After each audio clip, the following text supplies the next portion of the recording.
The Gentlementor. That's the best advice we can give. That's and let me tell you, bury me cheap. Best advice I give you: that's bury me cheap. bury me cheap because I'm not there, right? That's Bury me, just bury me face down. You'll have somewhere to park your bicycle.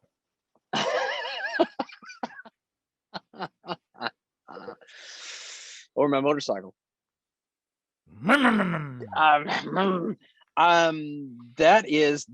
That's quality right there, because that's exactly the way. When I had those last few conversations with my dad, he was like, okay, let's go to Hawaii. Let's, and honestly, that was not as cheap as probably a funeral, but what a memory it made. Sure. No, seriously, what a memory it made with me, my family, and with him. And I have those memories now. And that's where I spread those ashes, and I chunked. So I took about 75% of his ashes in a little can, not a little can. It was a nice little bamboo. Yeah, I saw it. It was pretty. Yeah, it was pretty. And I spread about 75% of those ashes, and then I don't know if you saw that, I chunked the whole canister off into the ocean. And so that, I don't know where I was going with this. That's what I want for my kids, is to cheap be funeral. Like cheap funeral. It's spend done. The money on spend a memory. that money. That's what I was going to say. That's what I told my daughter when she gets married. It's like, look, I've got X amount of dollars for you when you get married. So if you want to spend X amount of dollars on a fantastic ceremony so that it looks great and you've got all these photographers and you've got all this video, that's fine. But if you want to take that money and run away and get married and then spend that money on a honeymoon, that's what I want for you. But that's all I've got. That's the way we need to treat that. I want my kids to remember me and go, Dad did good by us. And the last thing I want to do is be like what my friend Joe McGee always used to say. When his dad died, he reached back into the pockets of his family, his complete family, and pulled money out to say, I've got all this stuff you need to pay for. I've got all this stuff you need to pay for. I've got this you need to pay for. You need to bury me here, whatever. I don't want that. That's not what I want for my kids. That's not what I want for my family. That's not how the last memory of my legacy needs to go forward. It needs to go forward as you remember. And that's what I like about the way we've done this. And I get what you're saying about the whole home funeral thing. I don't know. I'm sorry. I'm interested to see how this plays out over long term for both of us. I am but too. The good thing is we're going to be here with each other to watch it play out. Well, and I don't get to pick it if I don't pay for it, so it'll ultimately be up to them. But I just wanted them to know it ain't important to me. I'm not looking for any monuments here. They're just going to be torn. They're going to be torn down in 40 years anyway, because we're racist. I'm sorry. I'm sorry. And I'm a patriarch. I'm part of the patriarchy. You're the patriarch now. Yeah, they're just going to spray paint it, so don't put up a monument. Yeah. They're just going to spray paint it. Have fun and do fun stuff. And yes, for sure. Yeah, sure. I've been enough of a burden during my presence here. It breaks my heart to think I would be a burden on my departure. And let's do that. Knowing the headaches that my brother's children went through at his departure, and I'm like, I don't want that for my kids. So let's just let the grief of loss and not the grief of trying to cover the loss be the problem. Right? And that was a great kind of takeaway from my dad's thing.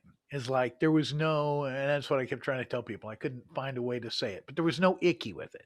It hurt because he was gone, but there was nothing else.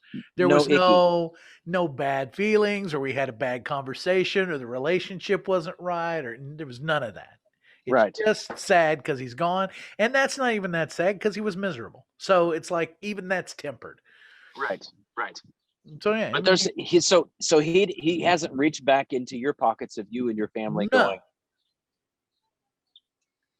Listen, I didn't even have to give a eulogy or say a prayer. I just stood there. Let's check that off as a life well lived. Absolutely.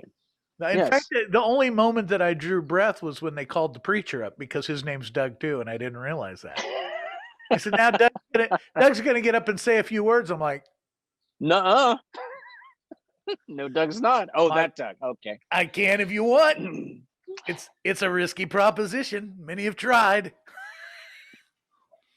Well, I told my wife the other day, because we were having a conversation about this with someone else in our family, and they're like, someone else in her family is like, okay, I want this person and this person and this person. And I told my wife, I said, look, I want you to decide who speaks at my funeral and what they say, because it needs to be memorable for you, not for me. I'm going to be gone. I don't care what they say. I mean, I want to be remembered for a few things. And I want that to be read or whatever. I write my own obituary and visit that every few years. But it needs to be something nice that my kids go, I'm glad that this guy said those things about my dad. I don't need someone it doesn't need to be memorable for me, because I'm going to be gone. Doesn't need to be memorable for me either, because I forget stuff all the time. I want you to be there, because I'm going to die before you. So I want you to say this. No. Yeah. No, yeah. I'm not going to anybody's funerals. I've already got my plan. I'm going to be the first. Going to me. I'm going to be the mine. Trendsetter. I'm going to be the first one out. Mine. You better be at mine, damn it. I'm going to be kicked up, my feet up on the thing. I wonder where everybody's at. Nah. Listen, you're going to either be speaking at my funeral, or you're going to be dead already.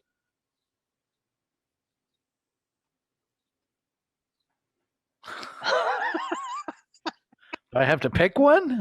Man, that's tough. Yes. That's tough. Yes, you have to pick one. I want you to say the words at my funeral. No, I don't want to. Yeah, I don't. Man,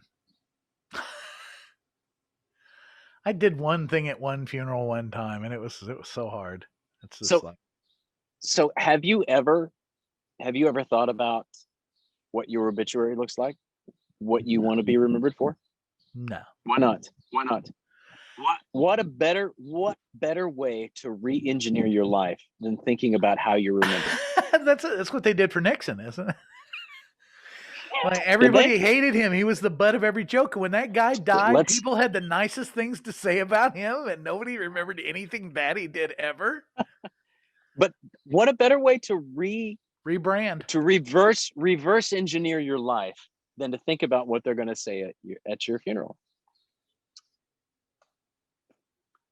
I'm just saying, that's part of the. I don't have any hope that that would work for me. Come on, that's part of the coaching thing. That's part of the coaching thing that I'm doing with a few individuals. It's like, okay, let's reverse engineer our lives by starting with the obituary. Going back, you're dead. Going all the way to the end. All the way to the end. And reverse engineering that. Go, okay, if this is what you want them to say at your funeral, this is the things that you need to do. These are the things that we talked about that just a moment ago. We want our kids to remember us a certain way. Okay, how do we reverse engineer that? I don't know if that works with kids. Yeah, your dog. She's playing with her tube. She brought her drain tube. The drain. Yeah, off the downspout. She hauls around the backyard. Yeah, the expensive. Yeah, what are those? $30-$40 a pop? No, but this one blew into my yard, and it was free. It was a freebie then. That's the thing. She's been playing with that for 3 years. That's the toy that's lasted. If she ever loses it, just let her loose in one of the neighbor's yards and get a new one. Yeah, no. Go pick yourself out something nice.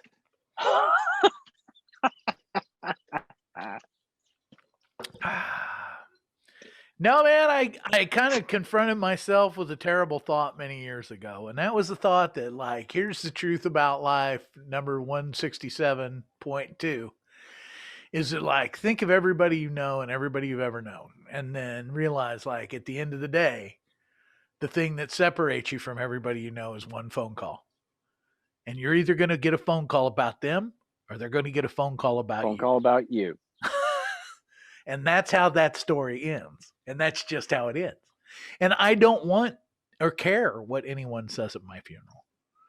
I was at my birthday party. That was my eulogy for me. I'm like, all right, you sons of bitches, there's a eulogy for you. Get that out and read it for everybody. No, All right. I don't want sunshine and rainbows and puppy dogs. Tell the So, truth. okay. So what about this? What about this idea? What, Doug, what if we did a living obituary? What if every 5 years we got to sit down with our friends and go, here's what I know about Doug Dridge. Here's what I know about Mark Walker. And they're saying that to our living face and our living family. That would and almost we go, be like useful. yeah, that's what I'm saying. Yeah. Yeah. And it's like, yeah. okay, I need to make some adjustments, or either that, or I've done really well. Here's some things I can continue to do through my life.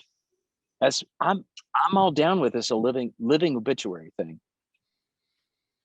Well, as I've probably have said before, maybe even in this same conversation, it was the loss of my brothers that shook me up on that. Right.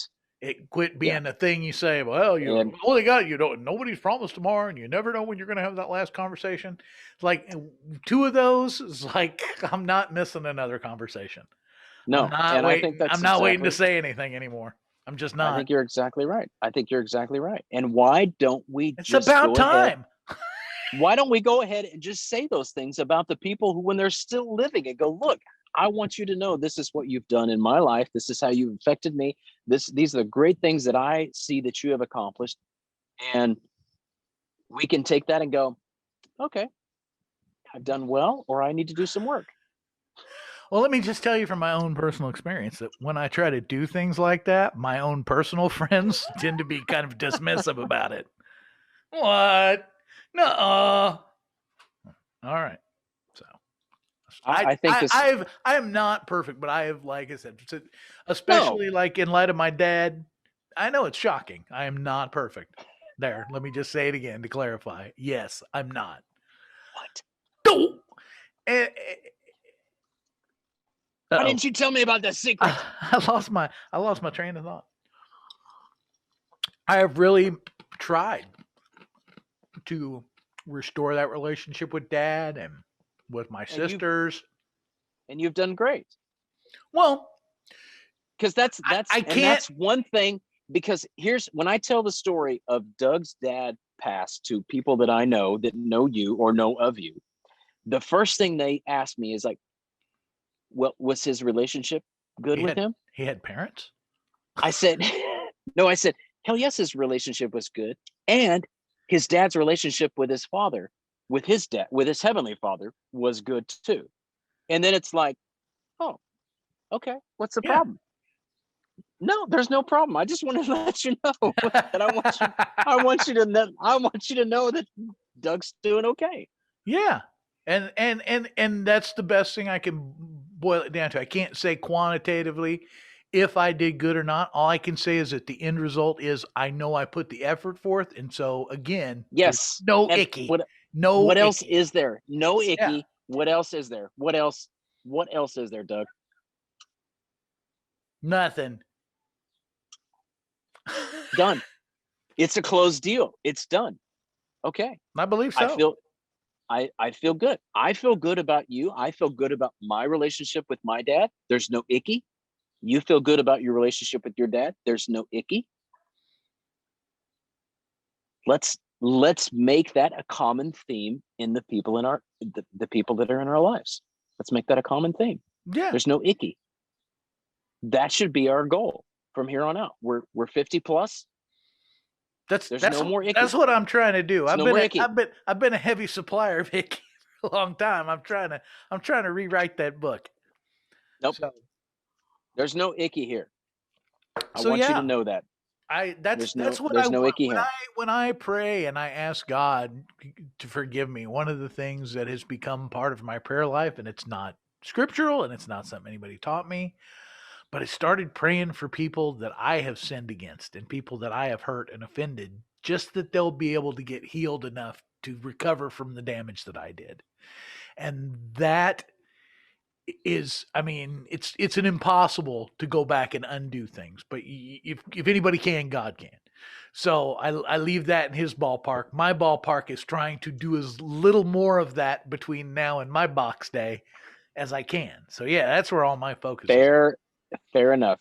That is fair enough. That's all we can do. I hope so. I hope it's yeah. Because with God, all things are possible.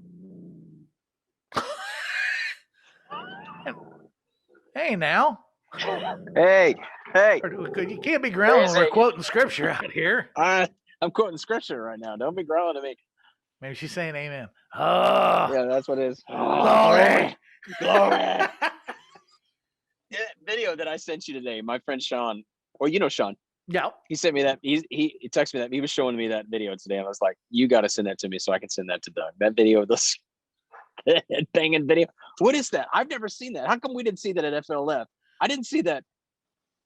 I didn't. I missed don't know. out on There's that. a lot of that stuff we didn't get. It was the FLF was pretty kind of, I Tame? don't know. Yeah. Yeah. Really? I it mean, was. that church we went out to in Lenexa, like the first time we went and saw Rod Parsley and stuff. Oh my goodness. That was Oh, wait a minute. Lenexa Christian Center. Yeah, they were fully Pentecostal. Why does Mike have to Perky. block those? Oh yeah. No, I didn't go to that. Yeah. That was my first time in church after 13 years of hiatus. I just went to the things out in the cornfield. Woo! With the cult thing out in the cornfield.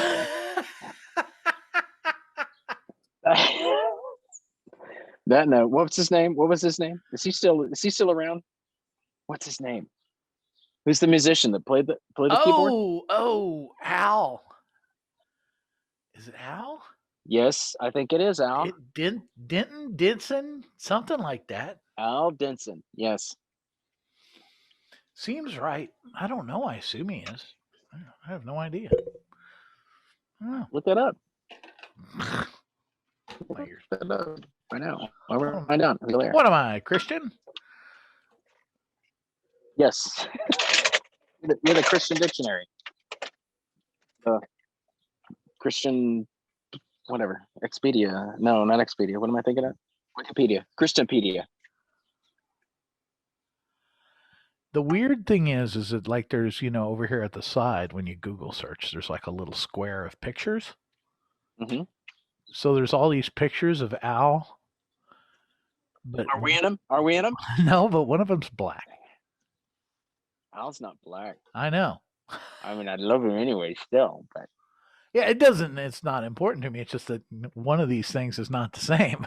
There's a group of Al Denson guys that all look like Al Denson, and one guy certainly does not look like Al Denson. Well, I'm sure that's a name that's Al Denson now. Oh, this is Al Denson, and it's D-E-N.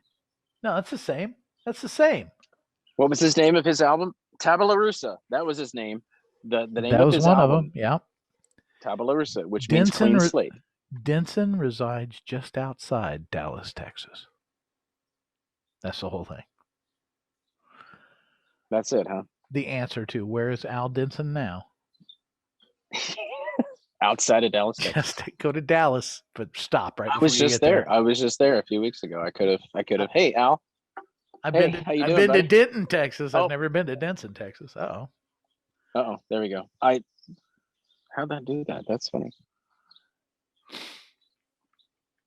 So yeah. And there's all that. So anyway, that's a lot of my thoughts I've been having. Just post funerary thinking. Well, I'm ready to be over it, but I'm not quite over it yet. I'm ready to be done. I woke up Monday going, okay, it's over. That's it. We're done. Back. Nope. I was like, nope. Nope. I made a mess of Monday, and I'm like, okay, you realize that happened because you're trying to shove yourself through this now. Now you've decided you figured it all out, so now you're just gonna like go right on through, and it don't work that way. You don't get to set it like a clock. So no, you don't get to control that. But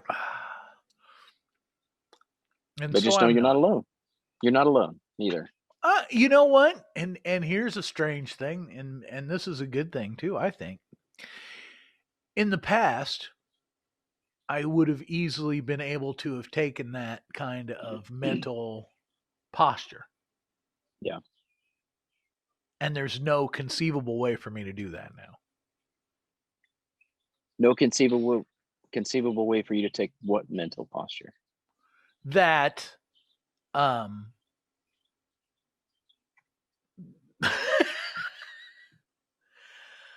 whatever I was saying before. Rewind and go back to the thing right before. Rewind and go back to that. What were you saying before? The mental posture of feeling alone or abandoned or yes. any of that stuff. I no longer believe those things. So they limited airplay. Right. So you're not alone. Yes. You've got a group of people. Strongly. Yes. Strongly Good. not alone. Good. And I think that's yeah. And I think that's what we're missing. I just I was just on it was a former youth member of mine who just went through a traumatic incident, and she had a dog for 11 years that she had to put down.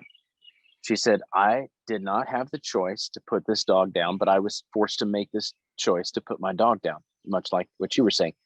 And she's not experienced, she's still young enough, she hasn't experienced losing a parent, losing someone in her life. And she's like, I know that there are people who've lost family members and lost children, and I feel bad because I'm not okay.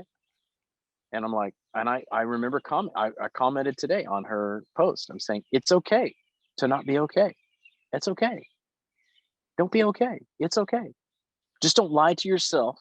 Don't lie to us, and lie to yourself in the process. Yes. And I don't know where I was going with this, because the bourbon is talking to me in my ear, and let it speak. Pour the bourbon in, the wisdom comes out, right? The bourbon, yes. My shirt, I love that. That's my favorite shirt. The wisdom's coming out. Just let it happen. Anyway, it's okay to not be okay. I think that was the whole issue of that, or the whole thought of that. Yeah. Well, I think your point was that she's lost a dog and she feels bad because she feels bad, and other people are having quote unquote real loss, and it's just a dog and she should be over it. And that's nonsense. No, it's nonsense. You're attached to something because you love it and it loves you, and there's no math that makes sense of that.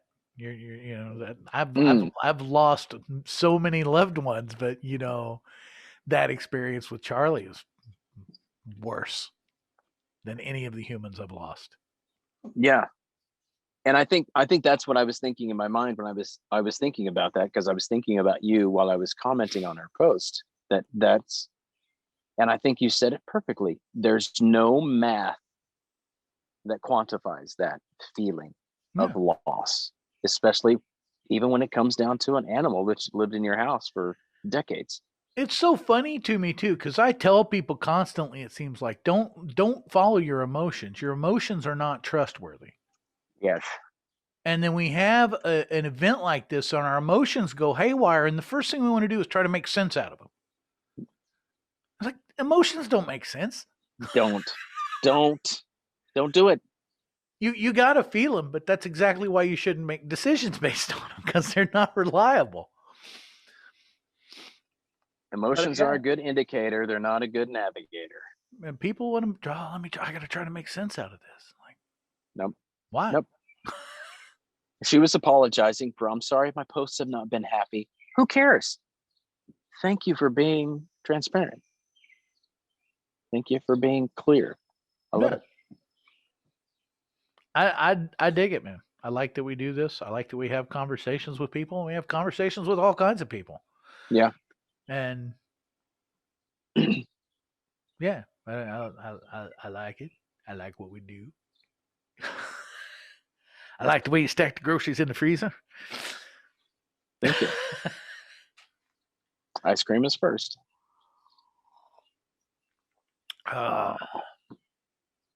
What's the matter? So how's I just ashes on my hands. How the girls and Jackie? They're doing okay? They're good with that? Lily seems, yeah. She's back on Planet Lily, so it's everyone's like to go. You still okay and everything cool? Oh yeah, doing. We got final, got midterms, got this going on. Okay, cool. She's rocking and rolling. Okay.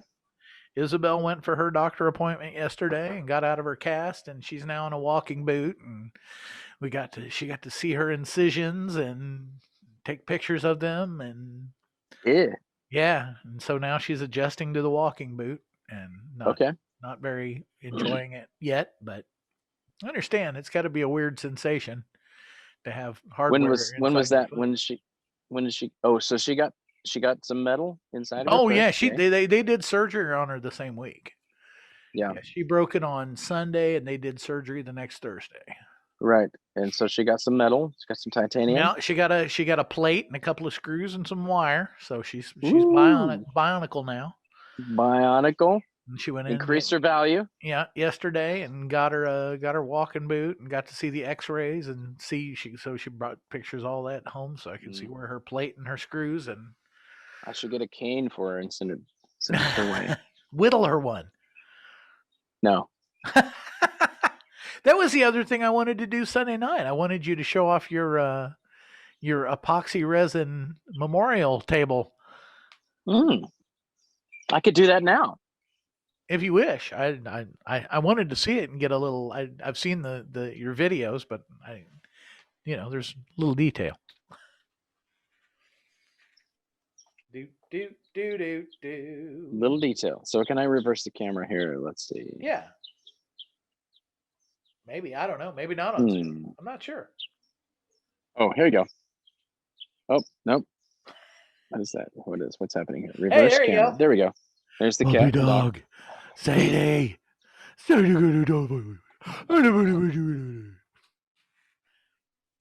Sorry, just wanted to aggravate your pets. That's fine. So there's the table. This has been a good kind of a good conversation piece. For me. It is a good conversation piece. So we got it down here. I haven't finished the base yet, so I built this little base here that just to set the table on right now. Temporary. But it's like twice as heavy as it normally should be. How'd that happen? All this epoxy. So which actually turned out really nice, It's kind of really weird nice. because you can't feel these things, but it's cool because there's a spot right here where the hat sticks out, his CAP hat, and so you can kind of feel it, and it's kind of cool. It's kind of like a one of those You're breaking up. So that's kind of sticks out right there. But other than that, sorry. Oh, that's all right. I love your big American airline jet plane thing there. Yeah, so that's just some stuff there that's really, really fun. I went downstairs and I think I probably lost connection a little bit, but yeah, you can kind of see that it was kind of almost interactive where you can kind of touch his hat that sticks out there, and so how that's deep? Been nice. How deep is that pour on top? It's probably Finch. Finch. It was three. A half inch.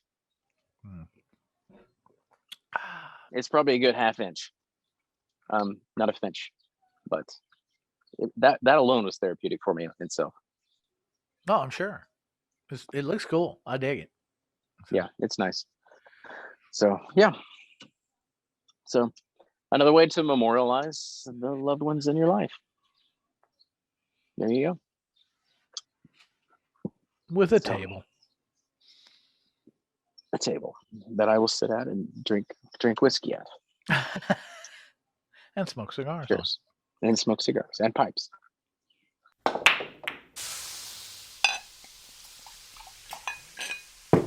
The Gentlementor.